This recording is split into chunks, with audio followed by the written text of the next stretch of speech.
Please review this. No.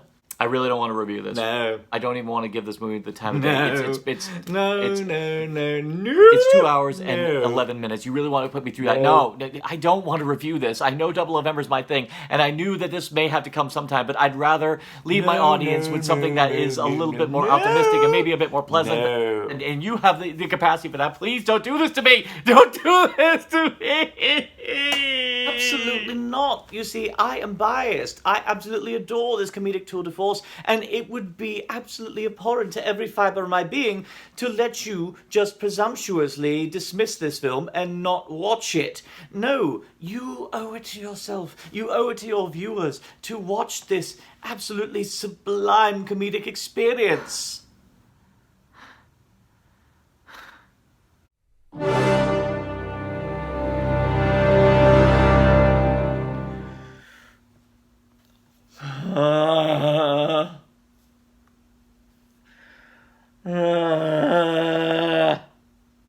The things I do for you. We're wrapping up Double November, and traditionally, I usually cap off the event with a little bit of a martini olive, a nice bonus review to go out on. Well, I decided this time, because you guys have been so great, especially with the reception I got from last year's, that I was going to throw you a bone and review a movie I never wanted to touch, I never wanted to look at, I never wanted to acknowledge its existence.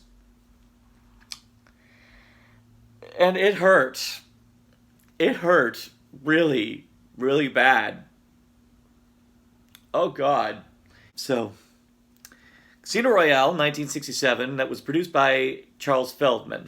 Now, I would tell you who's in this film, but too many people are in this film, and I'd tell you who directed it, but too many people directed this film. To understand where this movie went so disastrously wrong, we got to get into the history. Charles Feldman had bought the rights to Casino Royale long before Eon Productions ever started their run of Bond films. And the time came when Eon really wanted to make Casino Royale, and it's fair dues. It is probably the most important novel in the Bond series. It's the first one, and it's also one of the most important stories in Bond's legacy. So they tried to come to a compromise, but ultimately negotiations fell through, and Feldman still really wanted to make this film, but he knew that whatever he did was constantly going to be compared to what Eon Productions was doing very successfully by this point. So he had opted to distance himself from it as much as possible by making this film a parody. Now, parody is not a bad idea, especially considering the fact that the spy genre was really, big at this point. I mean, Bond movies aside, you even had the Ipcress file. You had, of course, the real Avengers, John Steedham appeal. Oh yeah. So the idea of taking a familiar Bond story and making a parody of it is not, in fact, a bad idea. But what you need in order to make a parody work, firstly, you need very talented comedic writers, but most importantly, you need absolute, utter affection for the genre that you're parodying. The reason the Austin Powers movies, and I'm going to say all of them, work way better is because Mike Myers and company had nothing but love and affection for the spy genre. And that is why they're still in our consciousness. But this one was a soulless, schizophrenic cash grab. This movie is an absolute mess, and I mean that in every way possible, both literal and metaphorical. The story is incomprehensible. The tone is all over the place. The performances of all the actors involved in this film range from confused to absolutely apathetic. And when I get further into the history, you'll understand why. But suffice to say, this has probably been one of the most painful viewing experiences I've ever had. And bear in mind, we've watched a Serbian film. Before I can even attempt to try and interpret anything that resembles a story in this movie, we had to talk a little further about the history, specifically of one of the actors in it. One of the flagship actors, who I believe was initially cast when it got started, was Peter Sellers. And Peter Sellers was absolutely stoked to take on the project because around this point, he wanted to branch out and start to do more dramatic roles. Sellers wasn't the only one. Apparently a lot of actors involved in this production thought this, and Charles Feldman lied and didn't tell them until after the contracts were signed and the actors were locked that this film was going to be a parody. And when Peter Sellers found this out, he was absolutely livid. And for anyone who has ever known about Peter Sellers, he was a notoriously chaotic personality. It could even be safely argued that he was emotionally unstable. Well, this was probably one of the worst experiences he ever had, and he made it a point to make sure that everyone else had a bad experience, because there were times where he never showed up to set. There were times where he would rewrite the script to make it more dramatic, so that way he could still pull off a dramatic performance, which, in effect, when you have everything else surrounding you, the set design, the other actors, even the director trying to get you to be funny, that makes for an extremely tone-deaf scene, and it's difficult to watch.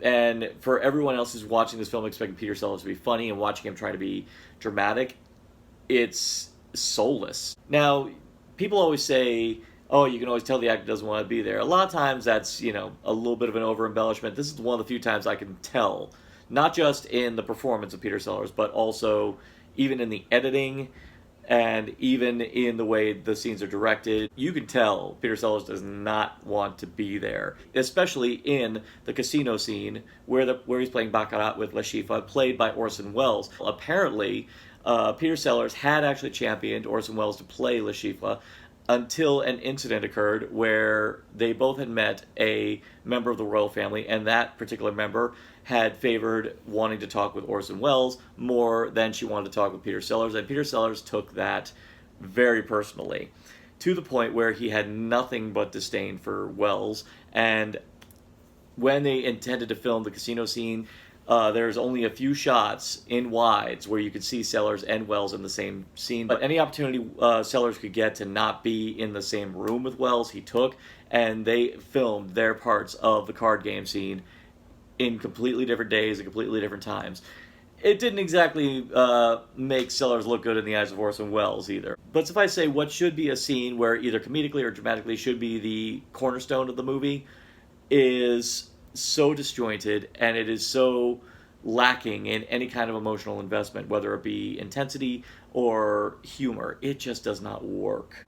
So with all the drama that Sellers was starting, it necessitated Charles Feldman to try and rewrite the whole story in order to accommodate it. So he came up with this ridiculous device, something that padded out the movie to ungodly lengths, where David Niven plays the actual James Bond.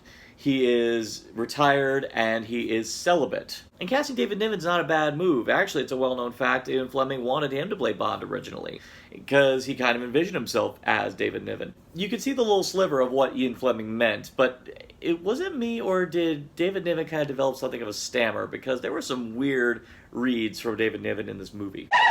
At the same time? So the real Bond is called back into duty right when M dies, and Bond decides to take up the mantle of M, and he discovers that many other agents are being killed in the field, so he decides to create something of a shell game by recruiting a whole bunch of other agents.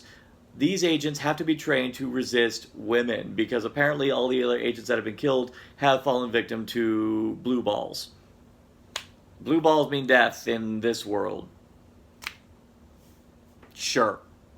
And it's with this, we end up getting a whole bunch of other actors and actresses all stepping in as Bond. You've got Woody Allen popping in as Jimmy Bond.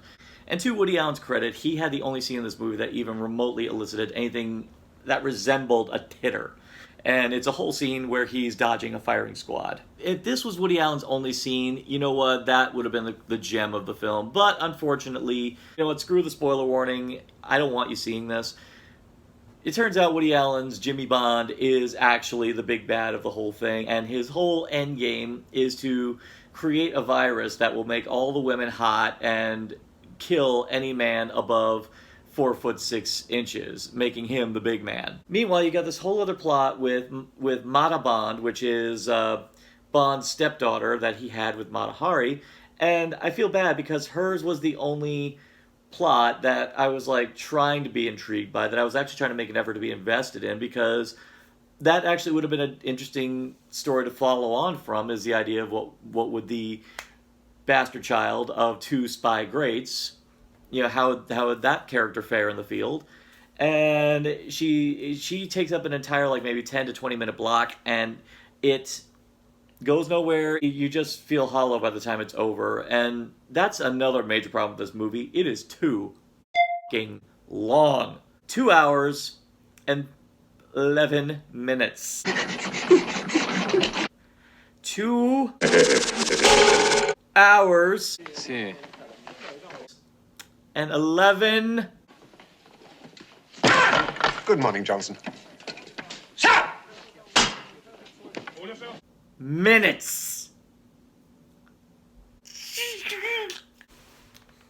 This is really hard for me. I don't think I've felt this much pain doing a review since the Death Note review. I can't even think of anything good really to say about it, because this movie just took you down this rabbit hole of madness, and there is no way to claw yourself out of it. There is no salvation. There is no God within the sphere of this film's beginning and end.